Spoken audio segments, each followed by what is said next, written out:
Pioneers of the Continuum, a story for English learners. Episode 7, Utopia, starring Christian Saunders from Canguro English. You can find the interactive transcript, subtitles, and vocabulary for this episode for free at leonardoenglish.com. My name is Julian, and I'm an optimist. I'm a glass-half-full kind of guy. My entire life, I've had this conversation with people. Will the future be a utopia? A perfect world where people live in peace and harmony? Or a dystopia? A broken, destroyed world where humans live in misery? I was firmly on the side of utopia, but my fellow team members weren't. You see, we had been testing out our time machine, making short 1-hour trips. Out of the 7 of us, 6 had already gone. I was to be the last. But whereas they all travelled to either the near or distant past, I would be travelling 100 years into the future. Jacob imagined that I would arrive in a world ravaged by nuclear war. Ellie thought that I would arrive in a world destroyed by pollution. Winston told me to expect a totalitarian government that forced people to work and live as slaves to the rich. And me? I imagined that I would be welcomed as a hero. Our time travel research was top secret for now, but in 100 years, people would look back and see us as the Einsteins or Teslas of our age. After all, one of the main reasons we have all been recording our experiences of our trips to the past is for posterity, as historical records, to allow you to listen to exactly what happened. And speaking of the future and the past, our present situation was becoming somewhat more tenuous, and there were serious faces on the morning of my trip. Marcy was projecting a story from the news onto a nearby wall. "Check this out," she said, reading the headline. "Government to impose severe penalties on unauthorized quantum research." And they mention our company, QETT Industries, by name. Jacob spoke up. "The government is not as powerful as it used to be. If they decide to investigate us, we can threaten to move our company back to the Pacific Islands or join the Silicon Valley conglomerate where we'll be outside of government control." Winston narrowed his eyes. "Okay, but... Guys. I raised my hand to quieten them.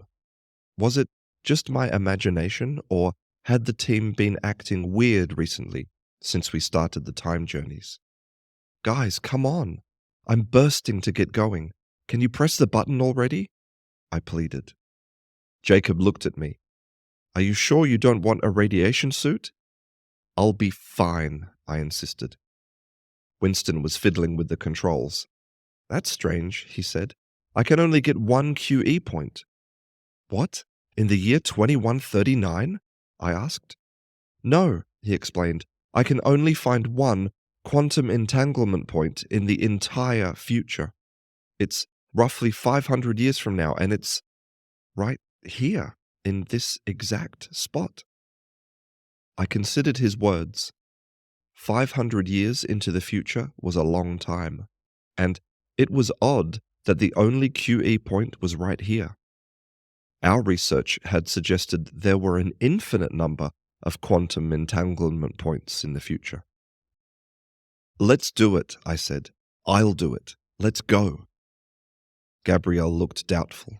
"But, Julian, you don't know. I mean, humans might be extinct. The Earth could be destroyed. You might die within seconds of arriving." I waved off his concerns. A pioneer has to take some risks, and with the authorities getting jumpy, I didn't want to delay. "Send me through." Winston looked reluctant, but he pressed the button and...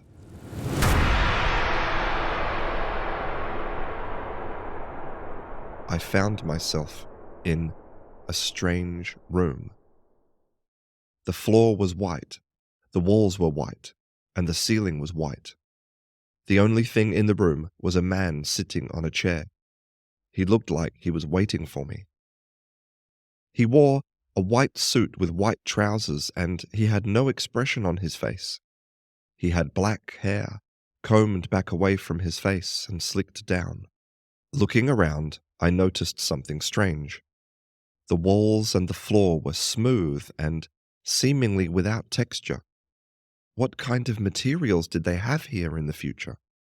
I looked at the man, waiting for him to speak, but he said nothing. He was observing me. "I'm Julian," I said. "I traveled here from the year 2039 in a parallel timeline, using quantum entanglement through time. QETT, we call it." "We know," said the man after a short pause. "We?" He was the only one here, as far as I could see. This was not the hero's welcome I had been expecting. On the other hand, the world hadn't been ravaged by a nuclear war. I began to relax. Anyway, I could leave any time if things got too weird. "What do you mean, we? What is this place?" I asked. "Who are you?" I added. "We," he said, "are the collective, and we have been waiting for you." "The collective?" I asked. "But I only see one of you." The strange man moved his hand, as if signaling to someone.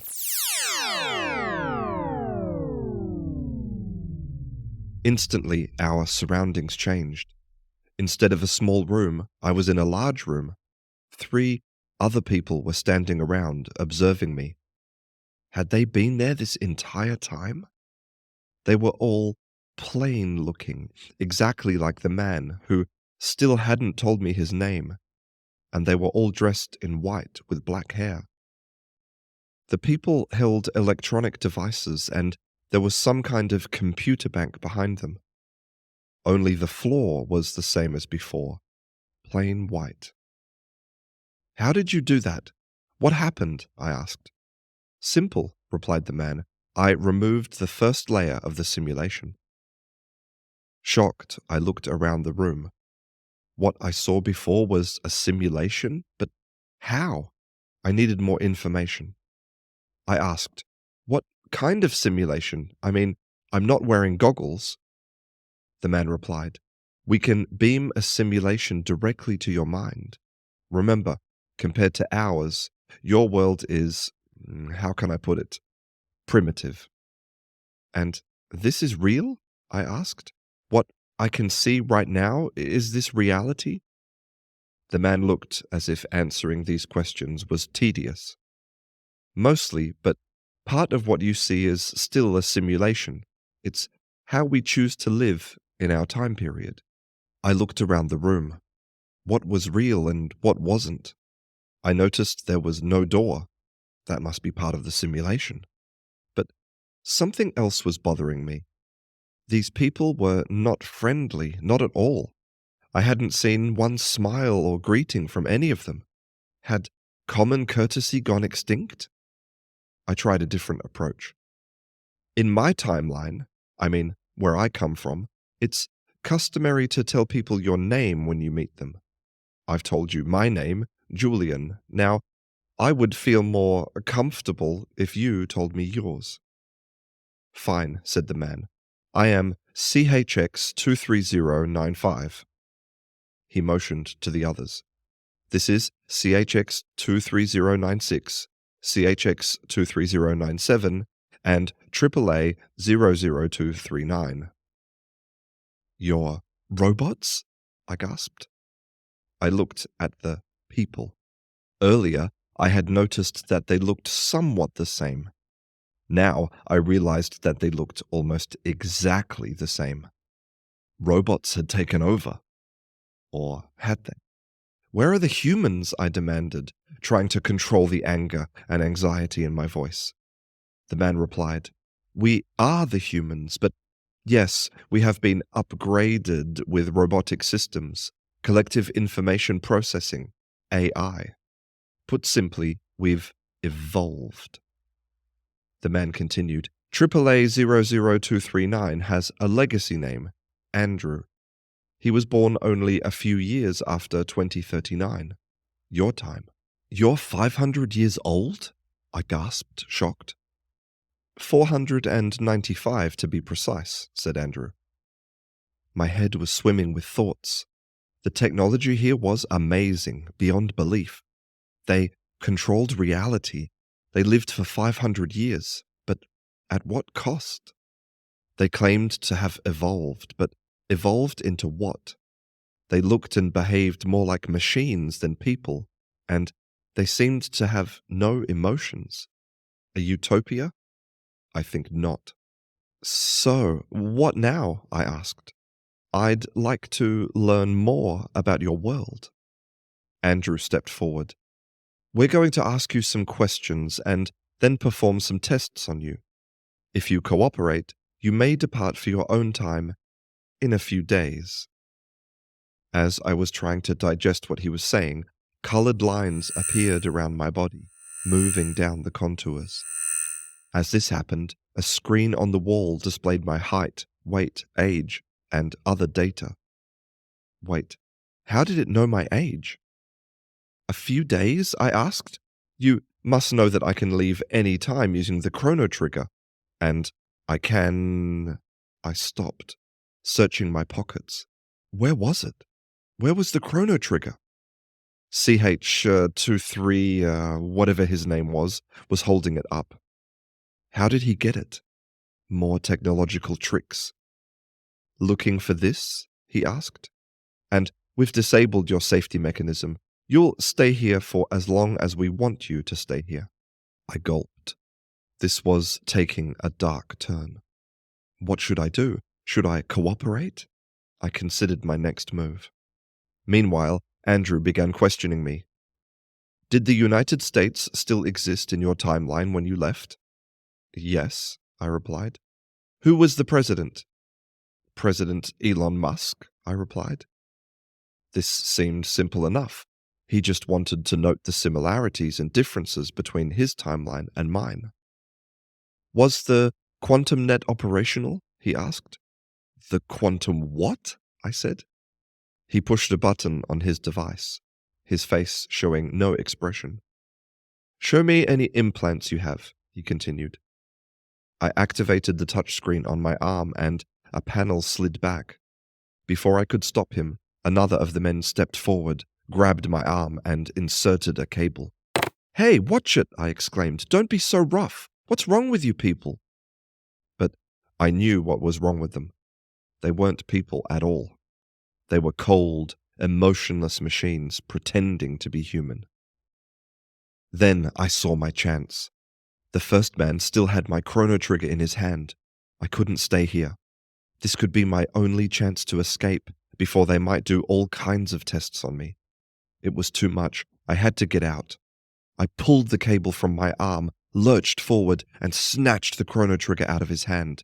Then I ran blindly towards the nearest wall, searching for a hidden door. To my surprise, one appeared. I burst through it and emerged into a corridor. It was a long, white corridor with no doors in it. Another simulation.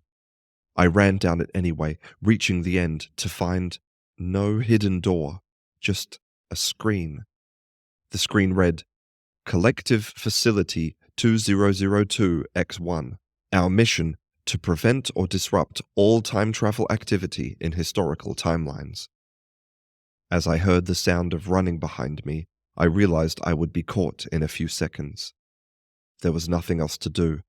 I pressed the chrono trigger and prayed.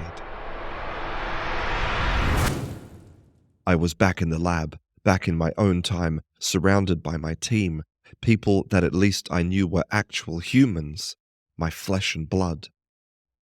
The good news, I told them, is that the world still exists 500 years from now. The bad news? I paused. Something wasn't right. Ellie's purple and green hair was gone. It was back to its natural brown color. Winston had a sort of Hitler-like mustache, instead of being clean-shaven, and Jacob wasn't there at all. Standing in his place was a man who I had never seen before. Oh my God, this wasn't my timeline. They were all staring at me with odd expressions on their faces. They seemed confused about something. Winston spoke up. Jerome, we need to talk. We really need to talk. It's Julian, I said with a sinking feeling. My name's not Jerome, it's Julian. Pioneers of the Continuum was a Leonardo English production. The story was written by Emile Dodds and me, Alastair Budge. Julian was played by Christian Saunders from Canguro English. Make sure to subscribe and follow the podcast to get the next episode straight into your favourite podcast app.